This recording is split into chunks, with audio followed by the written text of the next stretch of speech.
The girl with thin bangs who looks like young Miss has been looking at Ryujin with cold eyes for a long time. She reached out and punched him right in the stomach.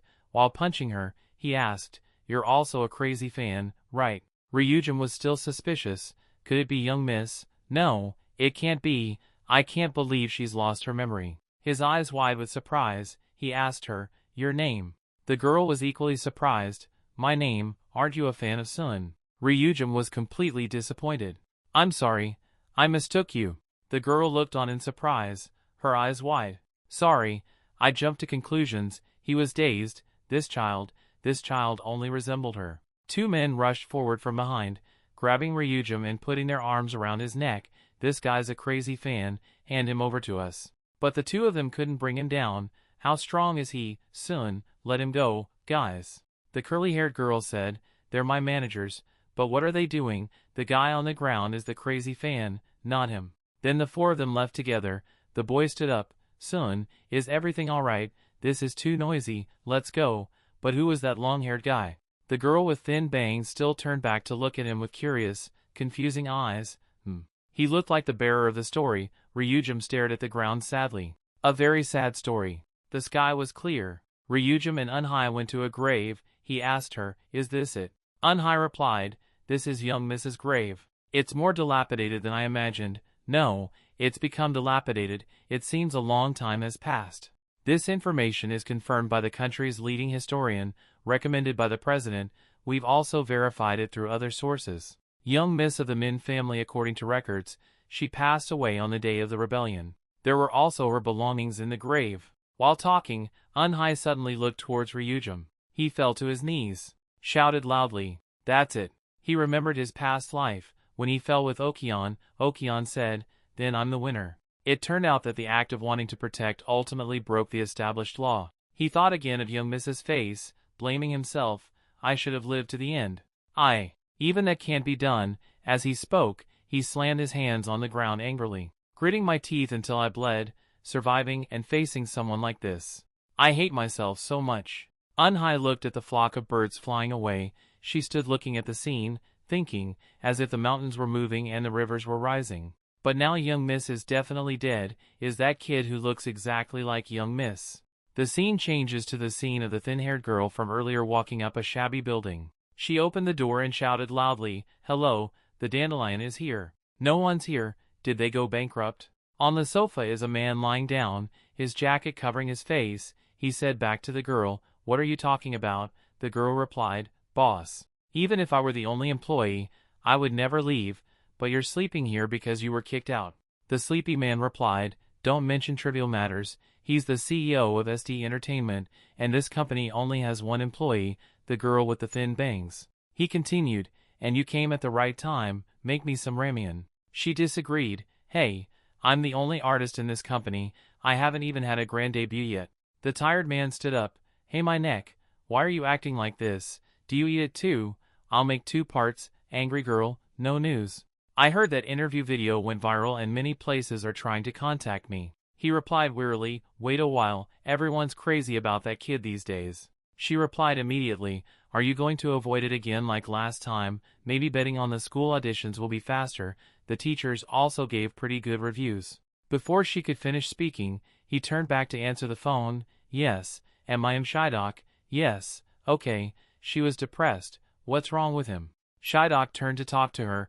"Min Dulu, I found a meeting to discuss dramas with the op production company." Dulu was surprised about the TV drama meeting. "Wow, that's a huge production company. Crazy. I definitely have to go." "At a quiet restaurant. Or, no, it looks like a bar." Dulu hesitantly entered the bar. "Who would have an interview here? Don't they know I'm a minor? It doesn't even look like it's open." "Well, it's a big production company, so it should be fine. That's why my boss told me to come here alone." Inside a room, someone waved at her. "Over here." Entering the room, the man with white hair poured her a drink, asking as he did so, "So you're Min Dulu, what a beautiful name." A man with a coconut-shaped head chimed in, "Don't feel pressured, just drink." Dulu thought, "Is this how they welcome people?" The man with white hair continued, "You don't need to be nervous. Think of this as a meet and greet instead of an interview." Dulu endured it. This was a great opportunity. She had to do her best. He continued, "You understand what I mean, right?" From now on, let's keep a close relationship with each other." As he said that, he walked from behind Duolu, put his hand on her shoulder. "I know you've had a hard time. From now on, you'll work, earn money, and things will be easier." Duolu was surprised. "No way, this is..."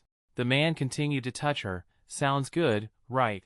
She angrily stood up and pushed his hand away. "You two monkeys, even if you gave me a whole building, I'd never do this." Suddenly, she felt dizzy. The other two continued to drink. The guy with the coconut shell head said to the guy with the white hair, "Boss Chion's taste is a bit different. But is it necessary to take medicine?" Duolu was furious. "You bastards, you put something in the drinks." The white-haired man scoffed. "I bet you didn't expect the water to be drugged too. Everyone knows Shydok got played. Well, we're having fun too, so who cares? You chugged it down and called him by his name, even though he's your senior. Ha ha, what's wrong with what I said?" He's probably grinning ear to ear while reading the script right now. As far as I know, this is the first job he's gotten after getting kicked out. He continued, "Didn't you hear what he said? Guys like this don't give up their dreams easily." The coconut shell guy asked what he meant. He replied, "What else? I mean, we should use his dream to our advantage." The coconut head man was on the phone. "Yes, we're proceeding smoothly, no problems. No, everything's going well." On the other end, a mysterious person stood in front of the presidential palace. Eyes looked up at the full moon. Ryujin remembers young Miss again. "Miss, all I have left is revenge." Just like he said, "I will destroy everything he has and we will die together." A dark aura enveloped him. His eyes fell when he saw Anhai. "You have a nice place to live, don't you? I remember I transferred enough blood energy to you today." Anhai stepped forward. "Am I a messenger? I came because I have interesting news." Ryujin asked if it was about Okion, but Anhai said no. He was disappointed. "Then leave." She continued, "Listen. Is about a girl who looks like a young miss but lost her memories. Even I recognized her because she looked so similar, so I wondered if there was any other possibility and searched through hundreds of books, and discovered that the girl's name was Min Duolu. She also belongs to the Min family like young miss." Ryujin was surprised. Anhai continued, "That's right. She is a blood descendant of young miss. So I started following her, but it seemed like she was in a situation where she needed urgent help." Ryujin replied, "Is that the reason? So what? You're wasting your time on meaningless things. Do you think I will do something because she is a descendant of young miss? Why should we? That child is not young miss." On Duolu's side, she was about to be taken advantage of by the bad guys. Anhai gave up. "TSK, whatever, I even found her location." Her gaze suddenly shifted to behind the door. Anhai pulled out her phone. She was flying while on the phone. "Are you looking for me? I went out for a bit." "No, it's nothing." Does she still think in her mind that she is meaningless to you? Then you should have left her alone. Outside the door was a strangely folded piece of paper tucked in the door. Ryujin was sitting in the darkness amidst a pile of papers. He recalled his past life with the young miss, her face appearing in his mind. "What are you thinking? Oh my, can't you stand straight, Ryujin? This is truly a disaster, Ryujin." He remembered the day of the riot. He urgently told the young miss, "Young miss, you have to go now, there's no time." Standing before the palanquin, she said to Ryujin, "Please help me with something. Whenever I look back, please always be there." He suddenly noticed the young miss's eyes and the other girl's eyes were very similar. On the table was a newspaper article about OK, torn in half and crumpled. He muttered, "No, she's not her. Her name is Min Duolu. She has nothing to do with me. I don't need to worry about her.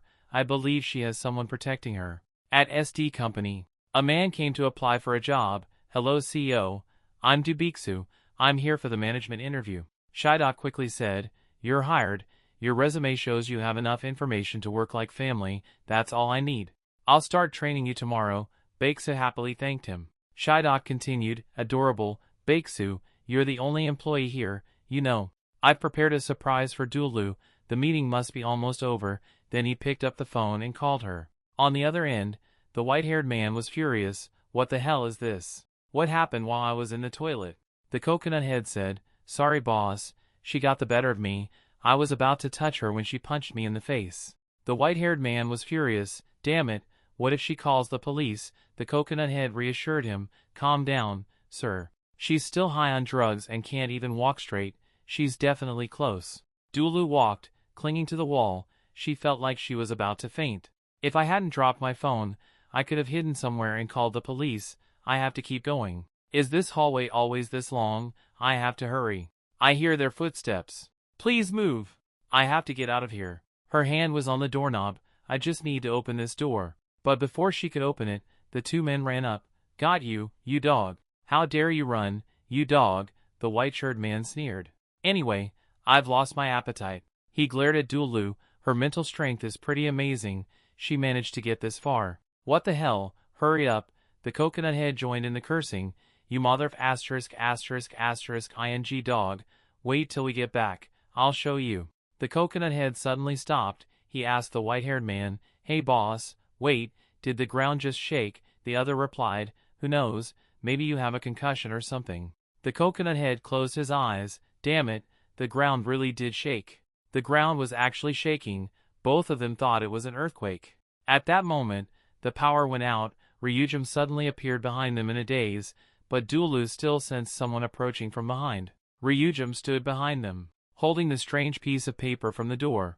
Earlier, standing in front of the shop, Ryujin blankly wondered why he couldn't understand. He couldn't leave her alone. He could pretend not to know. So why did he come here? Thinking carefully, the answer is very simple, a good deed. In the darkness, Ryujin spoke, releasing her. Just gently.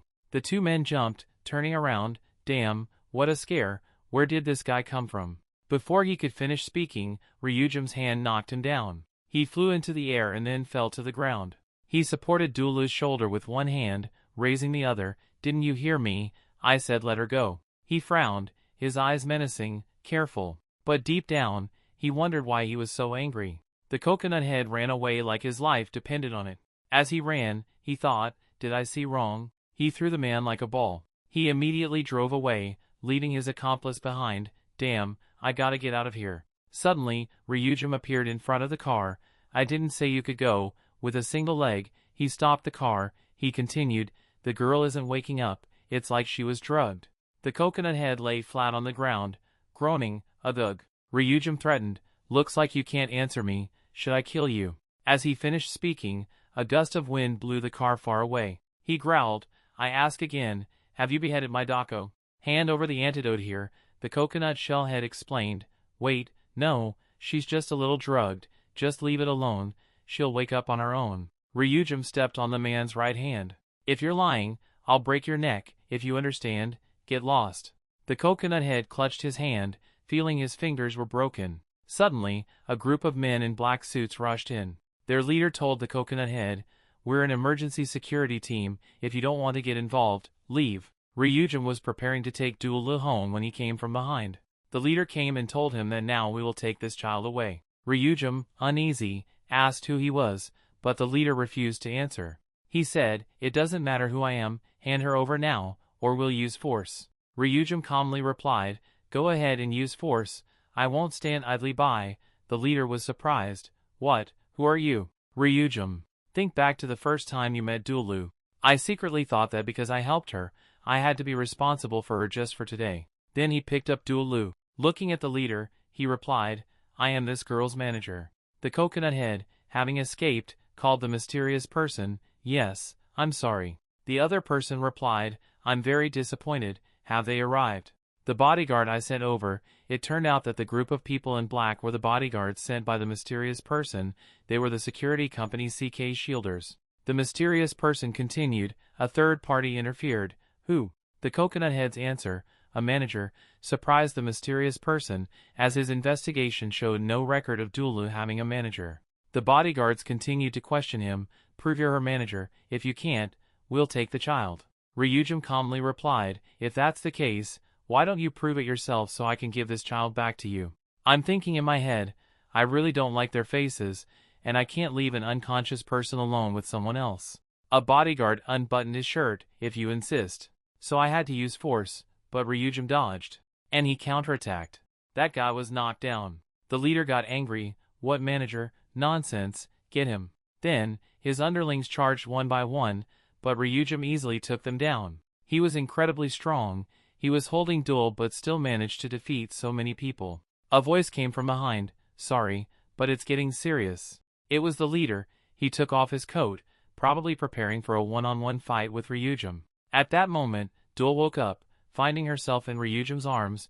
she asked. Why are you here? Ryujin looked down, just in time. Do you know who they are? Dul looked around in surprise. Who are these people? Ryujin's body emitted a red aura. He told her to close her eyes. Dul was still curious. What's going on? When the leader realized Dul was awake, he ordered, this is troublesome, take care of that guy first, then knock the girl out and take her away, charge at 3. He only counted to 1. Ryujin sent all the bodyguards flying. He asked Dul, where did you put it? She replied with wide eyes, put what? Ryujin remained expressionless. Dul was shocked. He's incredibly strong. When he brought Dul back to the office, the boss asked, so you went through all that? Shidok closed his eyes, blaming himself.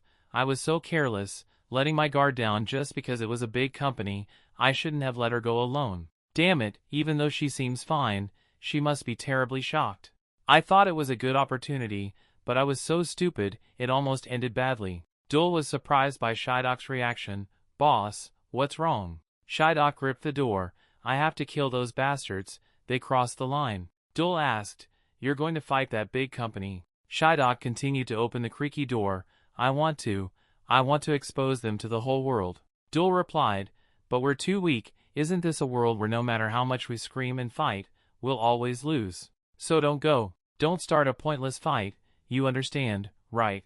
Wait until later to fight them and make them pay tenfold. For now, thank you. She smiled and continued, as an adult, you should know what to prioritize, right? Shidok turned to Ryujin. We owe you one. She's better than me, even though I'm older. How can I repay you? Ryujin offered a cup of coffee. I don't expect anything, but give me this. The sweets are really good. Dul was excited. Boss, this guy is really good at fighting. I think it would be great to have a manager like him. Isn't it a coincidence? Didn't you mistake me for someone else then? Maybe she's pretty too. Shidok said. Wait, what do you do for a living? Ryujin replied. If I have to say, I'm unemployed. Shidok continued. You're perfect for the role. Want to be our manager? Dul thought, this guy will be my manager. She remembered telling Sun about the TV drama meeting. Sun was overjoyed. Congratulations, that's a great production company. Oh my god, I'm so proud of you. So that's where you said you'd have the meeting, Dul replied, but I didn't think it would work out. She felt lucky she hadn't told Sun yet, otherwise Sun would have cried her eyes out. Sun, overwhelmed with excitement, spun Dul around too hard, making her dizzy. Dul took the opportunity to ask Sun for help, any tips on getting a role, or a secret to the industry, haha. Sun thought, isn't that a bit much? She told Dul there wasn't a secret. Before she could finish, Sun was pushed from behind by a short-haired girl who said, what a bother, you're blocking the way. She continued to say, you pretend to be cute, a country girl and a hypocrite really get along well. But before she finished, Sun's manager appeared behind her. Hey, high schoolers, who's the real hypocrite here? Want to taste the bitter consequences of spreading false information? The three of them left after hearing that. Dulu exclaimed, it's better to have a manager now, not only for situations like this but also for many other reasons. Sun replied, oh, it doesn't mean just having a good physique makes one a manager. We need to choose someone trustworthy. In a way, that person should be the most trustworthy, Dula thought to herself. Trustworthy, huh? He doesn't seem bad. At that moment, the image of Ryujin appeared in her mind. Standing atop a tall tower, looking down. When Unhai arrived, Ryujin pointed out her lateness. Unhai retorted, don't treat me like a slave. I have my own work. Ryujin questioned, your own work? What is it? But Unhai didn't tell him. She asked him why he called her. Ryujin said, explain the role of a celebrity manager. Unhai was surprised. Is it the same manager I know? Why are you asking this suddenly? But upon meeting Ryujin's sharp gaze, Unhai continued to explain, if it's a manager, it's a job related to managing the status, schedule, and various negotiations of celebrities. In short, their protector. Now tell me the reason. All right. Ryujin replied, I have a job managing Du Li. This time, Unhai was truly surprised. What, this brat? I knew this would happen, so he finally changed his mind. What a shameless guy, Ryujin explained honestly. I learned a bit through Min Du Li. While helping her, I fought with some guys. They were completely different from modern people. Even after being hit by Qi, they still got up and regained their fighting spirit. Although we're used to it, the people here shouldn't have to go through that. Yes, this is the modern era, where there's no martial arts Qi. However, I could feel the Qi emanating from them. Simultaneously, on the side of the leader of the black-clad men, he reported to someone taking a bath about the failure of the mission to capture Dual Li. He said Ryujum wasn't an ordinary person. But the other person dismissed that, saying, "You guys aren't ordinary either." When he revealed his face, he was a young, muscular man. He decided to meet Ryujum to learn about him. Unhai frantically asked Ryujum, "You felt their chi? Is that true? Are you sure you're not mistaken?" Ryujum calmly asked, "Why are you so flustered? Do you know something?" Unhai was still scared. "That's impossible." He said that in this era, the innate core energy no longer exists. Ryujum calmly replied, "It seems you've truly been abandoned." Unhai was furious. "What, you bastard, where did you learn those words?" Then she continued to tell Chiok Ryujum, on the day Okion saved her and brought her to this time, he told her, "Unhai, the world has completely changed. The ecosystem has changed over centuries. And thus, the human body has lost its formidable functions. This is a world where science is more developed than martial arts. The power of science is amazing." Unhai continued to Ryujum, "Although I just arrived in this world, I'm sure you understand that this world doesn't need the innate core energy, even for him." Ryujum asked, "Then why are you still alive? Not to mention that she wasn't ordinary, we can't conclude anything yet, so we need to investigate those people first." Eyes full of hatred, with thoughts of someone hatching a plan, right. Having said that, he flew down to the ground. "I don't know the specifics, but whatever it is, this time I will surely crush you to ashes, bit by bit." In front of Yongjun High School, two young men were surprised to see a row of foreign supercars parked. It's the top high school in South Korea. This school is receiving government investment. People say it's almost like a university because it offers a variety of courses in culture, arts, and character development. Therefore, most celebrities graduate from this school. For those reasons, Dulu entered Yongjun School. She thought that unlike most students here, I was the one who got into the school by luck, a special admission case. It seems like Dulu is often bullied at school. It was the three people who pushed her the other day. They pushed Dulu down and laughed. "Oh my god, sorry, but why were you standing in front of the door?" Sun worriedly helped Dulu up. "Dulu, are you okay?" But the short-haired girl leading the group of three said unpleasantly, "Choi Sun, you should stop being so kind. Looking at you fawning over that beggar makes me sick." Dulu glared angrily at her. "Shut up, no Sojong." But before Dulu could finish her sentence, a boy standing to Dulu's right stared menacingly at her. "What are you going to do if he doesn't stop?" Dulu and Sun left. She angrily thought, "If I acted on impulse, I probably would have punched her, but I'm not strong enough." The boy and Sojong's group discussed. "Look, he's turning pale seeing Jinail coming. This I think isn't working. What should we do with her?" Jinail asked, "By the way, did you hear? We have a new transfer student today." Before Sojong's group could answer, the teacher entered, rapping his ruler on the desk. "Didn't you hear the bell? Sit down. We have a new student today." The whole class excitedly discussed. "It has to be a girl. We don't want a boy. Don't tell me it's them. Crazy, that person with the amazing aura. Maybe it's a complete stranger." When the new student walked in, Dulu's eyes widened in surprise. It was Ryujum. Standing on the podium, Ryujum raised his hand for silence. He introduced himself to the class. It turned out Ryujum had met the president yesterday and requested to attend the school. Jikan was surprised. He told Ryujum, "Although I've granted your request, I have to admit, those requests were unusual. May I ask the reason?" Ryujum answered evasively, "The reason is that I've become curious about this world. Even the president can't do it." Based on Ryujum's age, Jikan sent him to Yongjun High School. The whole class was curious about Ryujum. Several people surrounded Ryujum, asking, "Your hair is so long, are you planning to become a celebrity? Your face is like an actor's. You're shy, huh? You haven't said anything yet." Jinail pushed everyone away. Sitting opposite Ryujum, said, "I'm Jinail. You look pretty good. What kind of training do you do?" Ryujum's reply left the whole class baffled. "This body is thanks to killing people." Jinail laughed. "Haha, hilarious. What kind of play are you acting? This is so funny." The boy with the bangs, who seemed like a bookworm, was terrified when he heard about killing people. It turned out he was the one who witnessed Ryujum's outburst at Yeonwa's poster. He was even more terrified to see Ryujum in his class, thinking Ryujum was going to turn the school upside down. Outside, through the window, Dulu beckoned Ryujum outside. When they were alone, Dulu asked, "Explain yourself, manager, you're also a high school student. Why didn't you tell me? No, I mean, why didn't you tell me? How did you get into this school? Who are you really? Ryujin remembered the president's instructions not to reveal his identity. He replied, it's a special case. I entered under those circumstances. That's right, and I'm also her manager and bodyguard. Don't worry, as instructed, I'll protect this public figure well. Ryujin's mind flashed back to him carrying her the day before. He thought, this isn't so different from my previous job. Since traces of the innate core energy are following her, the best course of action is to stay by this girl's side.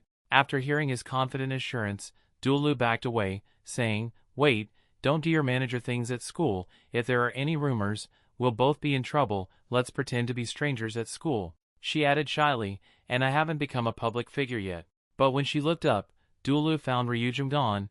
She got annoyed. Where did he go? I haven't finished speaking yet. In the classroom, a boy with round glasses was pushed down by a boy with sideswept hair. I pushed him and cursed, if you collect money, you have to pay it to us. I told you, it's just class funds, why bother? The guy wearing round glasses was pushed down and still glared in protest. I know it will fall into Niel's hands no matter what. As soon as he finished speaking, Niel punched him, and blood spurted from his stomach. He punched and cursed, hey class president. Do you really think everyone here doesn't know that? Externally calm, Ryujin internally mused, it's here. For a split second, he sensed a tiny bit of energy, but it vanished instantly. He asked the boy with the blunt bangs, what's all the commotion? Explain calmly. The boy with the blunt bangs replied, Niel is using class funds as an excuse to collect money. This school is Niel's territory. He's strong and his family is wealthy. Even the teachers are intimidated by him. The boy said Niel was the king of the school. Ryujin was indignant after hearing this.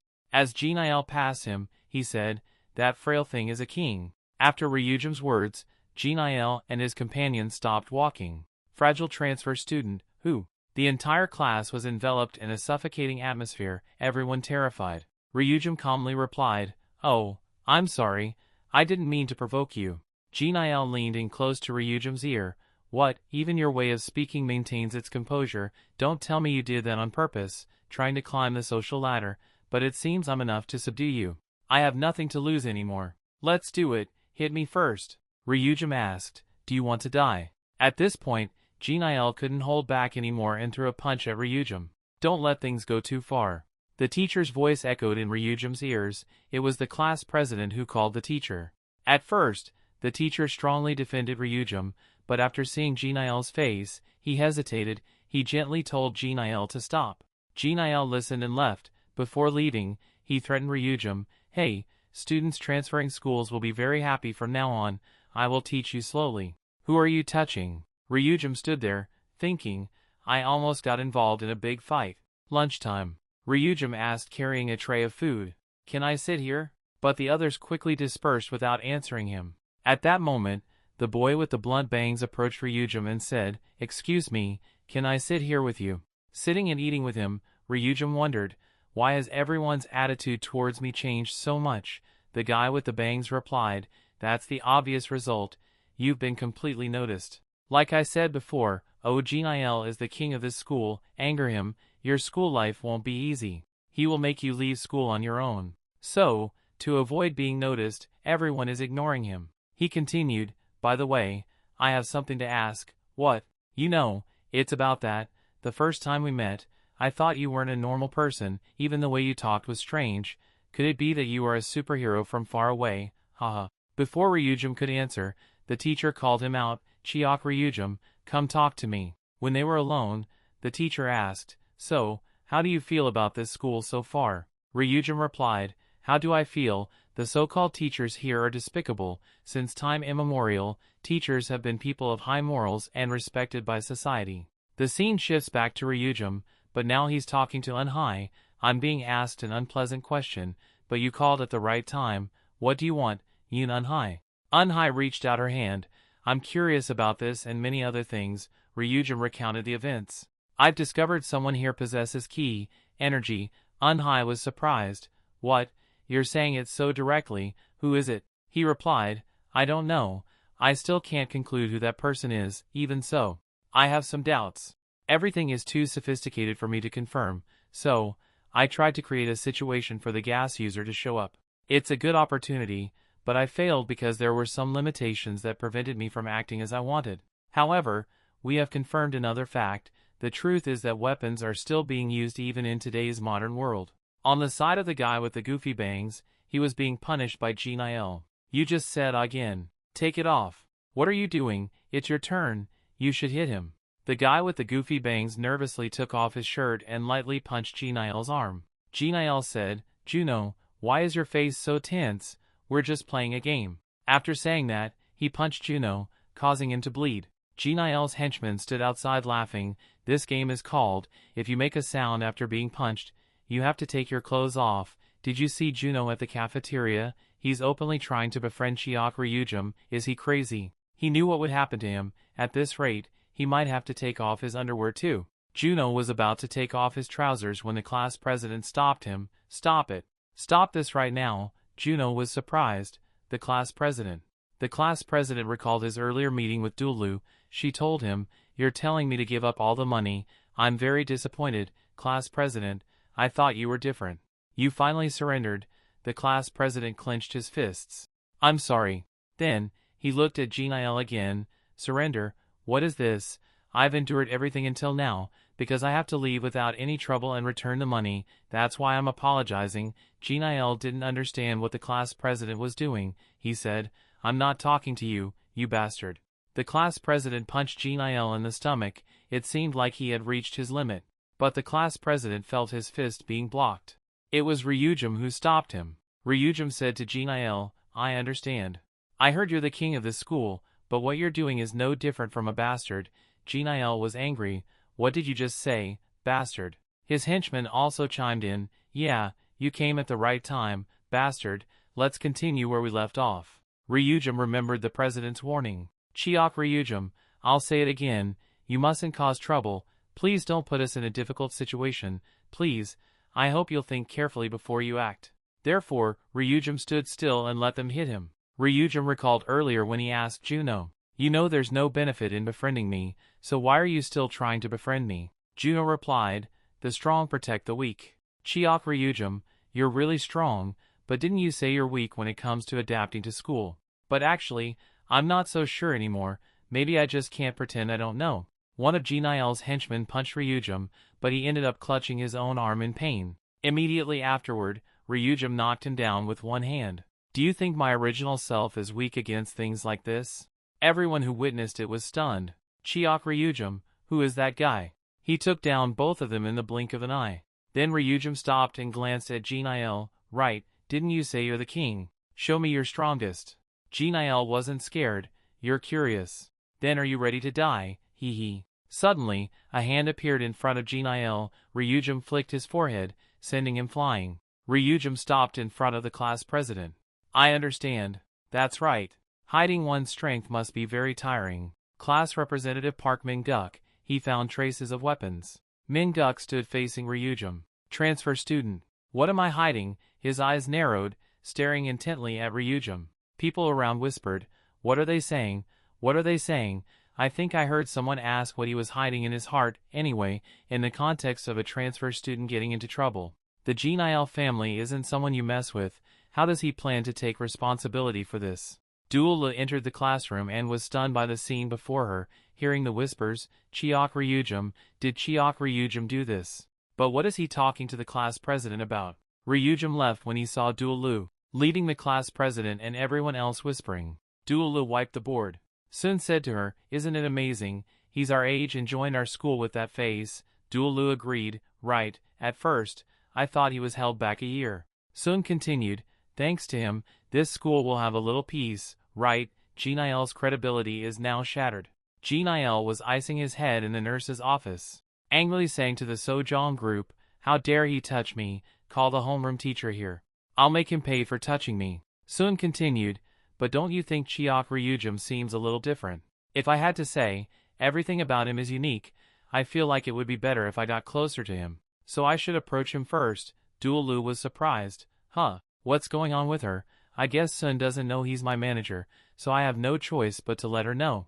After thinking, she whispered to Sun that Ryujum was her manager. Sun was very surprised. What, manager? I didn't know you had such good information.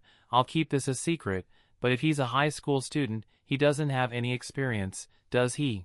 Duolu replied, right, but since I don't have any experience either, wouldn't it be better if we both learn together? Sud agreed, well, I guess that's fine, he seems more reliable than my manager. Ryujum sat alone, his gaze fixed on empty space, his mind replaying his conversation with Minguk earlier.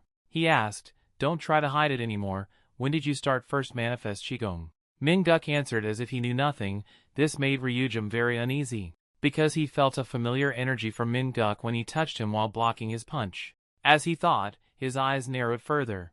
But facing Ryujum was not Minguk, but the homeroom teacher. He slammed the table. You bastard, why are you glaring at me? What do you think you're doing, on the first day of school? Do you know who you're messing with? You've called your guardian, haven't you? You'll be held responsible for this. There was a knock at the door, and the director of the National Intellectual Service Institute entered with 2 others. I rushed here after receiving the call. The teacher was shocked. No way, who is he that a cabinet official is his guardian? The director reprimanded him. This is a nationally funded school. I'm very disappointed in your management.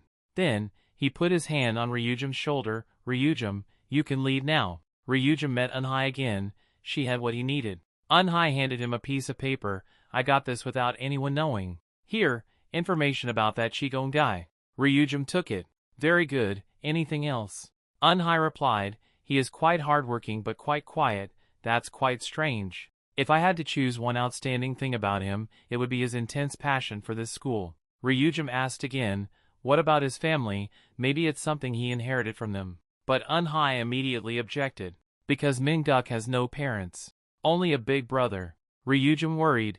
This is going to be difficult. Is the class president involved with those people? Okion said it's true that the Qigong is disappearing. To some extent, I've been trying to find it all along. Whatever strange secret are they hiding? Minguk is on his way home. Seemingly a low-income apartment complex. His big brother is hanging clothes. The brother asks Minguk if anything happened at school. Minguk recounted. Brother, I saw someone at school using the same ability as me. He's a transfer student, but he took down the bully in an instant. I'm sure it's the same ability. On top of that, it seems he also knows I have the same ability, but of course I pretended not to know what he was talking about, but it seems you don't believe me, but it's the truth. Minguk's brother only asked what he looked like. After receiving Minguk's answer, he disappeared instantly. He ran to a secluded place and called a man to report the information Minguk had just told him. It turned out he was the team leader of CK3 Security Company, Park Daehan. He was also the one taking a bath when the leader came to report. The man stroked his cat, saying he was very disappointed that it had happened. Daehan, wanting to atone, his whole body emitted a red aura. His eyes terrifying, he said in a harsh voice, understood, I'll bring you his head. At the school, a student spoke up. Then, everyone in the class started talking amongst themselves. They heard that the transfer student had returned the money Og Niel had extorted from everyone. Outside the room, as a female student handed an envelope of money to a man, a long-haired young man stood leaning against the door, watching. After being humiliated like that, how can he still come to school? Og Niel sat with his legs crossed on the desk, his face contorted as he asked, does that bastard have the president backing him up? Choi Sun, sitting behind, suddenly leaned forward and asked Mindulu, so Chiok Ryujum is the school boss now, his personality must be quite unique. He listened to Dulu's reply. Super amazing. A student looked back and said to Park Minguk, looking at his appearance, you wouldn't think he's so good-natured. Scene change. Juno and Chiok Ryujum are throwing away trash together. Juno carries 2 bags in both hands. Chiok Ryujum carries a box of scrap paper in one hand.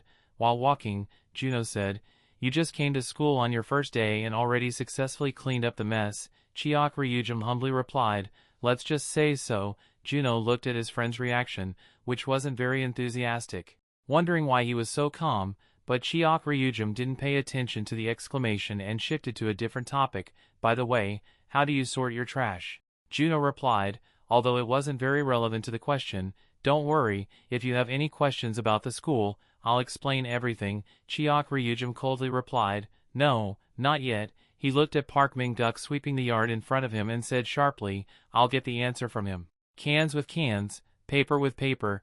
I didn't expect this to be your first time sorting trash, Minguk slightly criticized, saying, is this some kind of game? Why do people have to do this? it's to protect the environment. Then, he thought to himself, what kind of guy is this? From my brother's reaction, I'm sure he's suspicious. Min-guk didn't look at Cheok Ryujum but still coldly asked, any more questions? While saying this, he thought to himself, he's trying to get close to me, I'll learn the rest myself, Cheok Ryujum replied. I need to keep my distance. Before he could finish his thought, Min-guk was interrupted by Cheok Ryujum's words, and it's just the two of us here. By saying those words, is he planning to attack me here too? Min-guk is worried. A hand was placed on his shoulder. According to reflexes as well as reason, did he think I would stand still and endure the battle? Min-guk leaned slightly, his hand clenching into a fist, veins bulging. He probably intended to fight Cheok Ryujum right then. But before he could do anything, Min-dul-lu appeared from behind, grabbing both their shoulders. What are you two doing? Min-guk and Cheok Ryujum turned to look at her, making her a little suspicious. And why was there a sudden gust of wind just now? This is too suspicious. Another mysterious conversation. Min-guk answered her, I'm teaching him about sensory classification. All right, he's a new student, not someone to fight with, Min-dul-lu retorted, hands on her hips. Min-guk stammered, relieved, it's nothing, he thought, I almost got into big trouble. Min-dul-lu pointed towards the two of them, slightly teasing, now I see, this place is full of special enrollment students, and since you two don't have any friends, you can make friends with each other. Min-guk froze, eyes wide, mouth agape, make friends with him. Cheok Ryujum glanced at him. As evening approached, the team leader of the DLS research group from the Secret Intelligence Agency stood looking out the window, slightly pensive. Is everyone here? He asked. Sitting on the sofa, Cheok Ryujum used his jacket to cover Min-dul-lu's exposed legs, while she clenched her fists, looking angry. We've responded to the team leader, she replied, it's just the two of us, but that's enough, why did you call us? The team leader, hearing her question, hinted, you've been waiting for this day for a long time, haven't you? Min-dul-lu was slightly bewildered, don't tell me. Before she could finish, team leader Jong Sang replied, we succeeded. His face suddenly darkened, startling Min-dul-lu, ugh, and his face looked so grim. Then, lying down on the opposite sofa, the team leader continued, one of my juniors is producing a small web drama. It's just a supporting role, a student role, so you can go now, we're filming tonight. Min-dul-lu gasped again at the urgency of the team leader's announcement. Tonight, she exclaimed, ignoring her reaction. The team leader turned to Cheok Ryujum, who had been sitting silently. The only problem is that the location is a bit far. Manager, you know how to drive, right? Drive. And get there. Cheok Ryujum held the car key, asking, is this thing actually drivable? Team leader John Sang, thinking he was being mocked, retorted angrily, hey, it's a little clunky, but it still runs perfectly fine. Min-dul-lu looked at the team leader and explained Cheok Ryujum's words. Boss, that's not what he meant, he's a high school student. Cheok Ryujum, meanwhile, stared blankly at the key. How on earth does something this tiny run? Min-dul-lu continued, and he goes to the same school as me. Why didn't you say so earlier? The team leader shouted, because you didn't ask. The team leader was exasperated. This guy, he's ruining the contract atmosphere. Seeing John Sang's grim expression, Min-dul-lu worried, boss, what are we going to do? I'm not free today. So what are we going to do? Leave immediately? Min-dul-lu asked. Team leader John Sang held his bank card, sighing, let's save some money. A moment later, Cheok Ryujum and Min-dul-lu were in the car. Cheok Ryujum turned to Min-dul-lu, did he just say save money? Min-dul-lu, mid-bite of a pastry, choked, oh. She scoffed, you ate 5 sandwiches and you dare say that? Wipe the cream off your mouth first. Cheok Ryujum's expression didn't change, he just let out a cold humph, wiping the cream from his mouth. He continued, by the way, you seemed pretty close to the class president earlier. Park Min-guk, yeah, we're kind of close. Min-dul-lu began to talk about herself and Min-guk. We're both special enrollment students, so we've met a lot since we started school. You probably know that special enrollment students are those who receive financial aid, so there's a kind of bond between those of us in similar situations. But now, only Park Min-guk and I are left, because the others were bullied into dropping out. Park Min-guk is a strong person, probably influenced by his older brother who works in security. As she spoke, she thought of Park Min-guk and the mysterious big brother behind him. I vaguely heard about his brother before. Why are you so curious about him when you should be finding out about me? Min Doola looked at Chiok Ryujum, confused. Seeing no reaction, she snapped, "Oh, Chiok Ryujum, are you pretending to sleep? Fine, sleep then." Chiok Ryujum pretended to sleep. He pondered about Minguk's big brother. "Security's here," a man in a hoodie shouted. "Let's get ready to start filming, everyone gather quickly." Ryujum, carrying 2 backpacks, tilted his head. "You don't want me to come along?" Min Doola asked, hands on her hips. "Do you know how conspicuous you are? I hate troublesome situations. Do you understand? You're being troublesome, slightly." The manager interrupted them, pointing at a bus. She said, "That bus belongs to the film crew. You can rest there. I'll be back soon." So rest quietly. Chiok Ryujum sat down, looking pensive. He muttered, "If it's security, then those guys back then might have deceived me." Park Min-guk, is his brother's name Park Dae-han? Lost in thought, Chiok Ryujum was suddenly called. "We hear you're a high school student." A group of unwelcoming men in suits appeared. "Remember us?" "I guessed I'd meet him today," the leader said grimly. "It seems both sides have been going through a lot." But contrary to the men's tension, Chiok Ryujum remained seated, calmly replying, "If you answer my questions properly, I won't have to get up." "First question, are you targeting me or Min Doola?" The men were stunned. Chiok Ryujum continued, "Last question, do you know Park Dae-han?" He glanced at them. As soon as he finished, one of them stood up, preparing to punch Chiok Ryujum. "You don't need to stand." Still seated, suddenly, his punch was blocked, forcing him to exclaim, "Whoa!" Chiok Ryujum blocked the man's punch with one hand, his face still impassive. "Don't cause trouble." The man in the suit hesitated slightly, thinking, he blocked that punch, but it doesn't seem like enough damage. "Let's see what you've got." He grabbed Chiok Ryujum's wrist, intending to unleash a more dangerous attack. "Try to block this attack as well. This is my full force attack." The group of limbs behind him frowned in confusion and worry. "Does he play that high-class attack here too? How can we clean it up?" The man clenched his fist, angrily declaring, "I have my pride." But before he could attack, Chiok Ryujum punched him straight in the face, sending him flying to the side, where he lay motionless. He said, "So there was something useful in the car after all. Don't overthink it." Chiok Ryujum held something resembling a gun. "It's simply a better option than my fists." The others began removing their jackets, their faces serious but their words stammered. "Let's go, this time we're going all out." These men, their anger only surfaces under specific circumstances. As he swiftly took down the remaining men, he said, "I don't want to cause trouble for that girl." Just like Park Min-guk. Compared to the innate core energy from ancient times, it felt like a clumsy imitation. So the men in suits were all defeated by Chiok Ryujum, sitting motionless in their respective spots. "Okay, that guy's a bit different." He opened the car door. On the other side, Captain Park Dae-han looked at his watch, displeased. 1 minute and 2 seconds. "No, if you subtract the pointless thing with the door, 57 seconds, useless bunch. Always leaving me to clean up their mess." Chiok Ryujum looked at him and asked, "You're Park Dae-han. Who are you?" "I'm your ancestor." Chiok Ryujum replied somewhat arrogantly. Park Dae-han burst out laughing at Chiok Ryujum's words. "Ancestor? Pfft, huh?" He laughed uproariously, eyes narrowed. Then, he slightly lowered his body, his eyes below Chiok Ryujum's. Sarcastic, "Oh, sorry, your answer was so fierce. You're both similar and different." "Huh, what do you mean?" Chiok Ryujum, despite hearing the sarcasm, remained expressionless, calmly replying, "I know your younger brother slightly. He just mentioned Min-guk." Park Dae-han suddenly used a roadside sign to attack Chiok Ryujum. He started to get angry. "Who the hell are you?" Chiok Ryujum blocked Park Dae-han's attack. Curious, he snatched back the sign, continuing, "I'm quite curious about you too."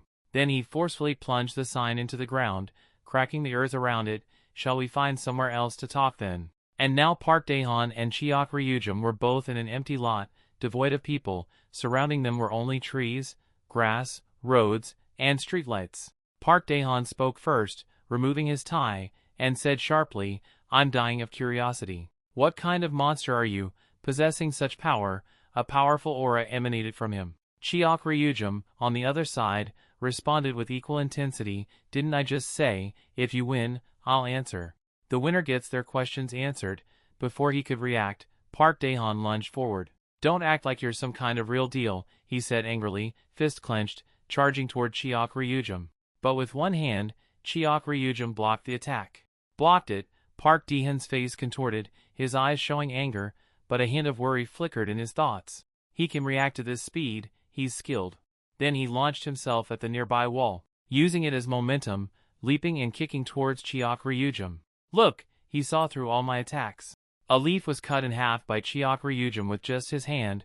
Park Daehan was taken aback. Does that mean he's really strong? No matter who it is, it's at least at my level, Park Daehan thought arrogantly. He didn't hesitate and continuously attacked Chiok Ryujum or more. His eyes sharpened like a tiger's, his fists clenched, a white tiger materialized behind him. I have to use the innate core energy. Chiok Ryujum was surprised by Park Daehan's innate core energy, his eyes widening. Tiger's Fury Fist. First strike, Daehan charged forward, landing a direct punch on Chiok Ryujum. The ground around where he took his stance cracked considerably. He circled behind Chiok Ryujum. Second strike, his eyes gleaming, he swiftly attacked Chiok Ryujum. Third strike, this time, Chiok Ryujum dodged. The attack's force was so great that a nearby tree was split in two. Returning to his stance, Park Daehan continued to attack Chiok Ryujum like a tiger pouncing on its prey. For strikes, for times, shouting with fierce eyes, the finishing blow is here. But upon arrival, Chiok Ryujum vanished. Where did he go? Chiok Ryujum seemed to blend into the mist, his voice still echoing. He was still talking to Park Daehan, but his figure was no longer visible. Tiger's Fury Fist. Park Daehan stumbled, clearly panicked at hearing the voice but not seeing the person. Do you even understand that move? Chiok Ryujum's voice echoed from the mist, and for a moment, the space fell silent. From behind Park Daehan, Chiok Ryujum's inner chi manifested as a golden tiger stepping forward. He muttered, "Inner chi isn't that boisterous. The Tiger's Fury Fist is the same move Park Daehan used initially, but it's at a different level, a level he can't reach." Park Daehan seemed motionless, his pupils shaking. He worriedly thought to himself, I feel like this whole area is quiet. Already, suddenly, from in front of Chiok Ryujum, he threw a bright punch across the entire area. Park Daehan was sent flying in an instant, an unbelievable force. The punch shook the ground, causing it to crack and burst. Park Daehan was sent flying, his skill being on another level, as if it were the true power of the technique. Although he had learned something, being defeated meant he had lost to Chiok Ryujum. He gradually lost consciousness, his eyes rolling back. The opponent was sent flying, yet Chiok Ryujum arrogantly said, "That was just the beginning." Time skipped to when Min Duolu finished filming. "What? We don't need a bus." Min Duolu was confused. Chiok Ryujum, arms crossed, leaned against the car door and replied, "They're giving us a ride, and taking care of our meals, too." The driver forced a smile. "We'll take you both home, ha ha." Despite hearing this, Min Duolu felt uneasy, wondering, wait, what's going on? Late afternoon at the hospital. Park Daehan was still unconscious in his hospital bed. Resting, suddenly a fist landed squarely on his face. Chiok Ryujum stood beside him, arms crossed, watching. "Wake up," he said. The man, like a programmed robot, immediately sprang up. He looked around and thought.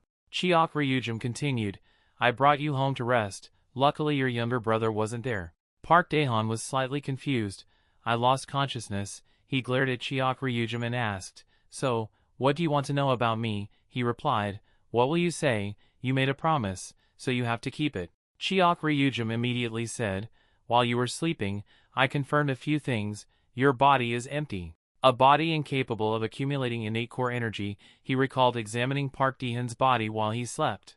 Then he went towards the refrigerator and got something. "So, I'm quite curious how you could use chi." Hearing this, Park Daehan was startled. Chiok Ryujum continued, "Then, I found this at your house." He dropped several vials of medicine in front of him. He continued, "Although they look different, from what I know, their properties are the same." Park Daehan began to panic, but this was a company secret. Before he could think it through, Chiok Ryujum continued his analysis. He poured water onto a human model for demonstration, recalling the image of Park Min-guk standing beside him and Park Daehan attacking him. It artificially implants innate core energy into the body. This explains everything. Then, holding a photo of the two of them as children, he continued, "Look at how you shared it with your beloved younger brother. Apparently, you still don't know the most important thing about the medicine." His expression was grave. Park Daehan, enraged after hearing this, stood up, grabbed his collar, and angrily said, "What the hell are you saying? Damn it, speak human. Chiok Ryujum calmly continued, if something goes wrong, you'll die. Park Daehan froze, slightly frightened. But he still strained, his hand still gripping Chiok Ryujum's collar. Shouting, you expect me to believe that nonsense, he yelled while feeling anxious, thinking, what the hell is he trying to do? What exactly is it that makes him risk his life to spread the innate core energy and even his own innate core energy? Park Daehan was still constantly scolding Chiok Ryujum, still wondering in his heart.